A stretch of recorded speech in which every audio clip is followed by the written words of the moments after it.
Nobita एक sliding ice stick उठाता है और उसे खा लेता है। फिर वह धीरे धीरे अपना पैर पानी में डालकर देखता है। तभी पीछे से नीला गोलू यानी डोरेमोन उसे अचानक जोर से धक्का दे देता है। लेकिन हैरानी की बात ये होती है कि नोबिता पानी में डूबने की बजाय जादुई तरीके से पानी की सतह पर तैरने लगता है। इतना ही नहीं, वह पानी के ऊपर कूद फांद भी कर सकता है। दोनों पानी की सतह पर स्केटिंग करने लगते हैं। नोबिता चाहता है कि शिजुका भी उनके साथ खेले। दूसरी ओर जियान और सुनेओ सड़क पर स्केटिंग शूज पहनकर रेस लगा रहे होते हैं कि कौन पहले घर पहुंचेगा। तभी एक बड़ा ट्रक रुकता है और ड्राइवर उन्हें डांटते हुए कहता है कि सड़क पर स्केटिंग करना बहुत खतरनाक है। यह सुनकर दोनों डर के मारे पीले पड़ जाते हैं। यह सब नोबिता देख लेता है और तुरंत उनका मजाक उड़ाता है। तुम लोग कितने देहाती हो, अब भी ऐसे पुराने स्केटिंग शूज पहनते हो। इतना कहकर वह जीभ निकालकर चिढ़ाता है। जियान और सुनेओ गुस्से से आग बबूला हो जाते हैं। नोबिता मौका देखकर तुरंत नदी की ओर भागता है। गुस्से में दोनों उसका पीछा करते हैं और कूद पड़ते हैं, लेकिन सीधे नदी में जा गिरते हैं। नोबिता उन्हें पूरी तरह भीगा हुआ देखकर जोर जोर से हंसने लगता है। तभी सुनेओ हैरानी से देखता है कि नोबिता तो पानी के ऊपर खड़ा है और आराम से फिसल भी रहा है। जियान सुनेओ से निपटने के बाद नोबिता शिजुका को नदी किनारे ले आता है। शिजुका को नदी के ऊपर स्केटिंग करने की बात अजीब लगती है और उसे डर लगता है कि कहीं वह फिसल न जाए। नोबिता उसे भरोसा दिलाता है कि घबराने की कोई जरूरत नहीं है और उसे भी एक स्लाइडिंग आइस स्टिक खिला देता है। नोबिता सावधानी से शिजुका को पानी की सतह पर उतारता है। शिजुका खुशी से उछलने लगती है और दोनों साथ साथ पानी के ऊपर स्केटिंग करते हैं। डोरेमोन यह सब देखकर संतोष भरी मुस्कान के साथ खड़ा रहता है। अचानक जियान और सुनेओ वहां पहुंच जाते हैं और मीठी मीठी बातें करके डोरेमोन को खुश करने लगते हैं।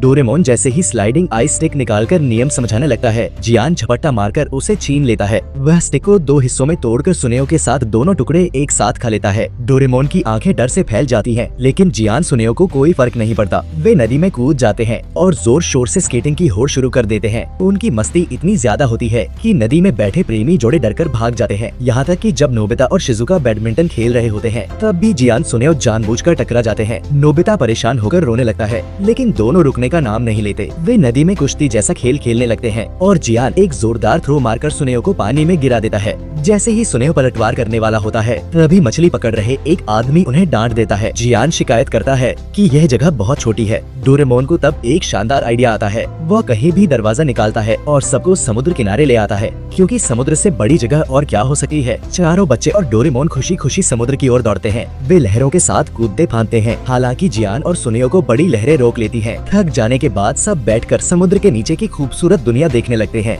नोबिता आराम से समुद्र की सतह पर लेटकर सो जाता है। डोरेमोन पहले से समुद्र में ठंडी की हुई ड्रिंक्स निकालता है और सब मिलकर जश्न मनाते हैं। तभी एक डॉल्फिन आकर टोकरी को उछाल देती है और हवा में पलटी मारती है। इसके बाद कई डॉल्फिन एक साथ करतब दिखाने लगती हैं। सुनेओ के दिमाग में एक मजेदार आइडिया आता है। वह एक डॉल्फिन पर सवार होकर स्केटिंग करने लगता है। बाकी सब भी डॉल्फिन ढूंढकर मजे करने लगते हैं। सिर्फ नोबिता ही किसी डॉल्फिन को पकड़ नहीं पाता। तभी अचानक एक खतरनाक मछली सामने आती है और नोबिता बिना सोचे समझे उस पर बैठ जाता है। नोबिता की चीख सुनकर सब उसकी ओर देखते हैं। वह तेजी से सबकी तरफ बढ़ रहा होता है। डॉल्फिन खतरा समझकर वहाँ से भाग जाती है। तभी नोबिता की सवारी अपना विशाल मुंह खोल देती है। सब डर के मारे जान बचाकर भागते हैं। शाम तक वह मछली उनका पीछा करती रहती है और अंत में सब थककर समुद्र तट पर गिर पड़ते हैं। घर लौटकर नोबिता आराम से नहाना चाहता है, लेकिन वह पानी में उतर ही नहीं पाता। डोरेमोन बताता है कि स्लाइडिंग आइस स्टिक का असर अभी 15 मिनट और रहेगा। वहीं दूसरी ओर जियान और सुनेओ ने जरूरत से ज्यादा स्टिक खाली होती है। उसका साइड इफेक्ट यह होता है कि वे पूरे 1 महीने तक नहा नहीं सकते। उनकी बदबू इतनी तेज होती है कि कोई भी उनके पास जाने की हिम्मत नहीं करता।